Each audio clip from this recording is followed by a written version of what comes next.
Good day and good evening sa mga listeners ng aming programa. Pakinggan po natin ang istoryang ibabahagi ko sa inyo. I'm Nicole, 23 years old at isa akong nurse. Masasabi kong maputi at makinis ang aking kutis dahil maalaga talaga ako sa aking sarili. Maganda rin ang korte ng aking katawan dahil epekto na rin siguro ng aking pag-workout sa gym. Gusto ko lang i-share ang aking karanasan na hinding-hindi ko malilimutan. Last year lang ito nangyari, kaya fresh pa rin ang memory sa akin ng kaganapang yun. I was 22 years old that time at nag-work pa ako sa isang private hospital sa Baguio. That time, mag-iisang taon pa lang ako sa work ko pero ilang beses na akong binastos ng mga ilang pasyente ko. May mga pasyente kasi ako na nag-offer sa akin ng pera para sa extra service daw. Sinasakyan ko naman pero tinatanggihan ko pa rin ang offer nila. Sa totoo lang, parang normal na lang sa akin ang mga ganong bagay. Yung tipo bang hindi ko ramdam na binabastos ako. Marami na rin akong naging boyfriend.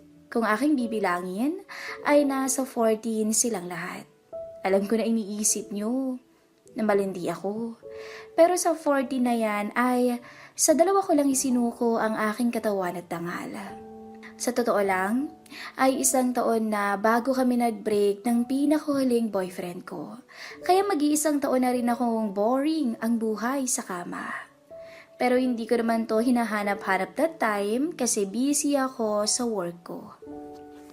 Isang gabi, papasakay na ako sa taxi. Sobrang lakas ng ulan that time, tsaka napatingin ako sa gilid. May napansin akong isang pamilyar na tao. Si Mang Ramil ang nakita ko na nakatayo sa gilid.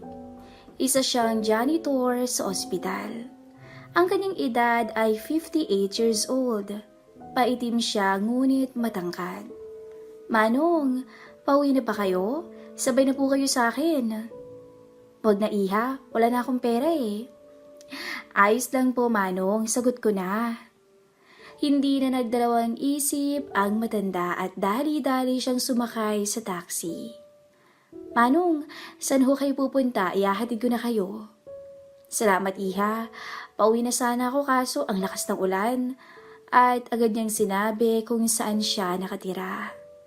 Naawa ko sa kanya kasi ang layo-layo ng ospital kung saan kami nagwo-work sa bahay niya.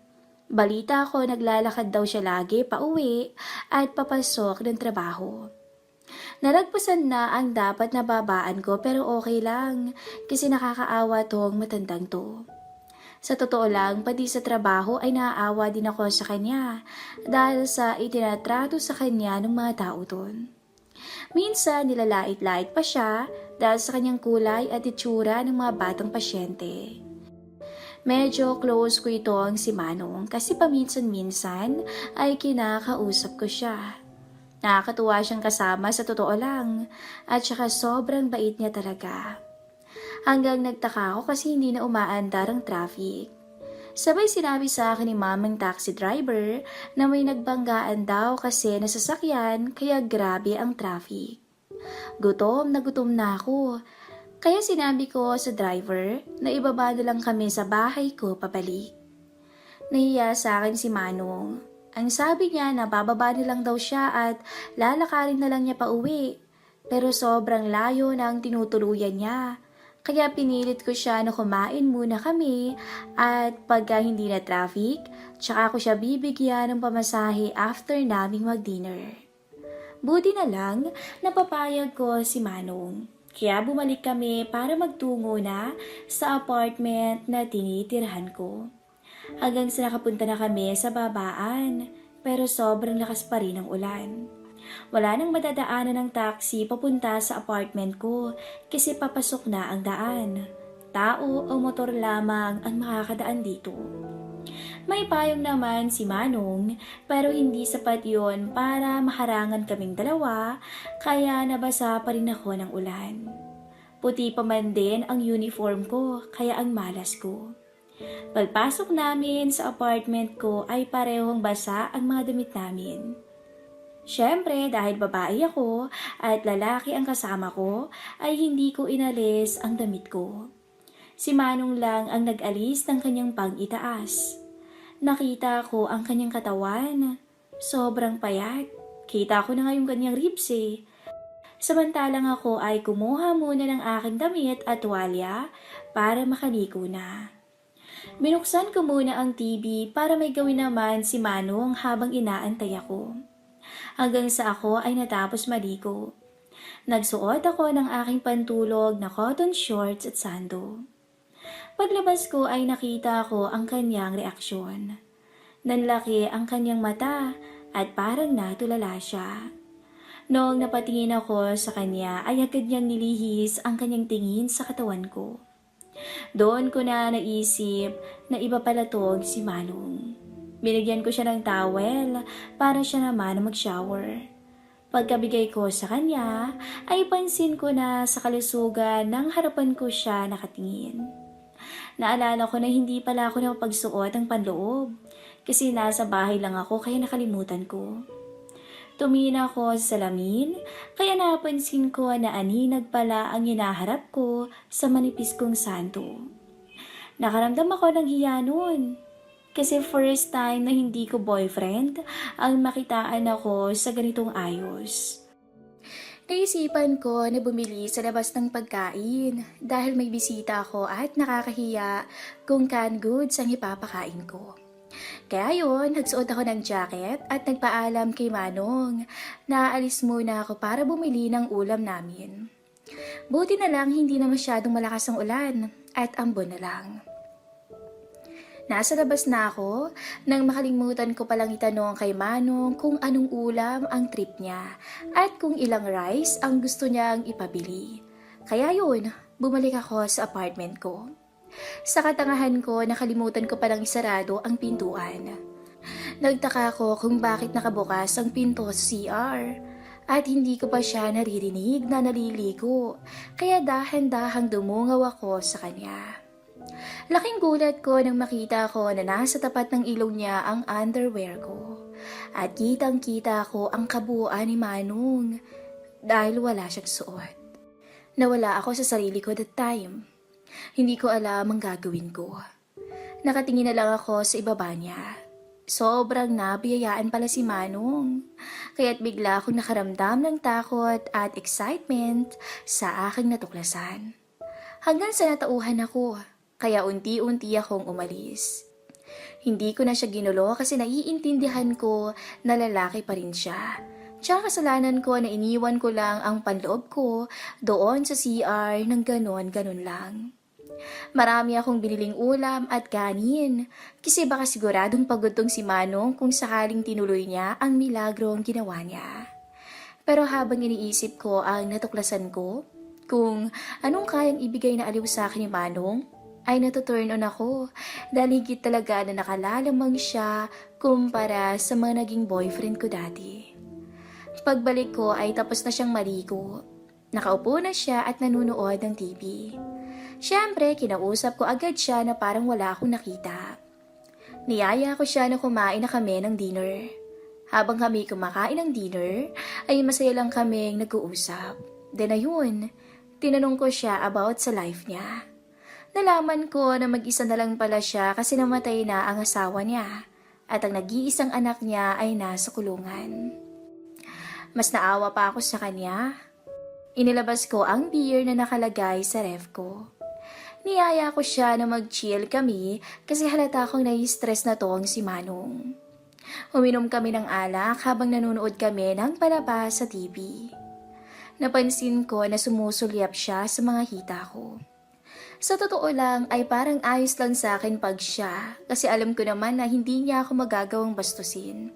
Tsaka parehas lang kami kasi kanina pa rin ako panayang tingin sa bukol sa kanyang pantalon. Naisip ko na alisin ang aking jacket. Pasimpleng pangaakit lang sa matanda, baka kasi mas manggigil pa siya.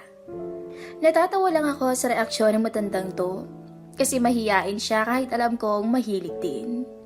Ngayon lang ako naka-encounter ng ganyang uri ng lalaki. Habang tinitingnan niya ulit ang katawan ko, ay tumingin ako sa kanyang mga mata habang nakangiti. Napalihis ulit siya ng tingin, sabay nagsorry sa akin. Inamin niya na hindi niya mapigilang tignan kasi ang puti at ang sexy ko raw. Tsaka yun, inamin din niya ang milagrong ginawa niya sa banyo kanina. Na-flattered ako sa sinabi niya kasi sobrang honest niya. Siya lang siguro ang lalaking aamin ng ganyan sa mga nakilala ko, sa totoo lang. Natawa na lang ako at biglang sabay kantsaw ko sa kanya. Pansin ko sa mukha niya na sobrang nahiya siya. Dahil sa honesty na pinakita sa akin ni Manong, tsaka sa almost 1 year na rin na hindi ko naranasan ang ligaya, ay may naisip akong kapilyan. Kung nagtataka kayo kung ba't ako pumatol sa matanda, kasi yung mga friends ko na may mga experience sa mga manong na ay nasabing mas magaling raw ang mga to pagdating sa kama. Kaso sa case kasi ni Manong Ramil, masyado na siyang matanda para sa akin. Pero kapag iniisip ko yun, hindi ko maipaliwanag kung ba't ako nasasabik pag iniisip ko na matanda ang aangkin sa akin. Tsaka we only live once. Kaya yun, para sa akin, walang masama kung susubukan ko sa kanya. Kaya tinanong ko siya, Manong, gusto mo ba talaga? Anong ibig mo sabihin, Iha? Sus, huwag ka nang magkunwaring hindi mo alam yun, Manong. Alam mo yun syempre, no? Sa totoo lang, Iha, hindi ko talaga alam yung sinasabi mo. Itong si Manong naman eh. Gusto mo bang subukan ako sa kama? Ha? Sigurado ka ba dyan sa sinasabi mo? Galat nagsalita ang matanda. Yup, sigurado ako. Ayaw mo ba? Pinagbibigyan na nga kita eh. Sa ganda mong yan, Iha. Tsaka sa dalaga ka pa. Ako matanda na. Tsaka ang pangit kaya ng itsura ko. Ang puti mo pa, tas ako maitim. Magkasalungat tayo, Iha. Grabe ka naman, Manong. Huwag mong i-down ang sarili mo. Ano, ayaw mo ba talaga? Sabay nagpakyut ako sa kanya. Siyempre, Iha, gusto ko. Lalo na sa babaeng artistahin kagaya mo. Naks naman, Manong, ang lakas mong bola. Pero ba't naman ako pa, Iha? Wala, gusto ko lang. Tsaka mabait ka, Manong, para sa akin. Pasensya na, Iha. Hindi kasi ako makapaniwala. At sa isang iglap, ay nagkatitigan kami ni Manong. At ang kanyang kaplos ay biglang dumapos sa katawan ko. Kahit nasuot ko pa ang aking sando, ay hindi na nakapagpigil pa si Manong. Sobrang gigil sa akin to, na talaga namang nagustuhan ko. Agad umilalim ang haplos ni Manong sa sando ko. Maya-maya ay itinaas niya ang aking suot na sando at itinaas ko ang aking 2 kamay para hindi siya mahirapang alisin to. Matapos nun, ay bigla niyang hinila ang suot kong cotton shorts hanggang sa matanggal niya to. Muling nagkatinginan kami ni Manong. At sa isang iglap, ay tinangka niya akong halikan pero tumanggi ako. Sinabi ko sa kanya na para sa taong mahal ko lang ibibigay ang aking matamis na halik at katawan ko lang ang kaya kong isuko sa kanya. Naintindihan naman niya yun at hindi na nagpumilit pa. Hanggang sa naramdaman ko na lang na napasandal na pala ako sa sofa at tuluyang napahiga.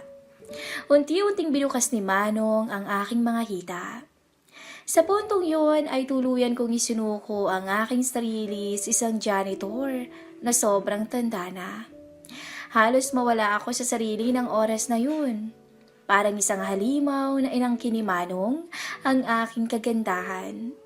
Para akong mayuyupi sa tindi ng panggigigil niya sa akin. Tila nabaliw naman ako sa tindi ng tinatamasa. Napapikit na lang ako at tuluyan na ang pinaubaya ang lahat sa isang matandang janitor. Halos magdamag akong di tinantana ni Manong dahil sinabi ko sa kanya na isang beses lang mangyayari to at hindi na pwedeng maulit pa. Lumipas ang magdamag ay tuluyan kaming nakontento sa isa't isa at bumagsak na lang kami at agad na nakatulog. Kinabukasan ay hindi ako makalakad ng diretso dahil sa naganap sa amin ni Mang Ramil. Nakasalubong ko pa si Manong at nagkangitian kaming dalawa na tila may ibig sabihin na kami lang dalawa ang nakakaalam. Mula noon ay hindi na naulit pa ang namagitan sa amin ni Manong dahil magkaiba ang mundo naming ginagalawan. Sa edad pa lang ay malabo na para sa aming dalawa. Isang matamis na alaala na lang ang meron kami sa ngayon na alam naming di na kailanman mabubura sa aming isipan. Hanggang dito na lang po ang ating story.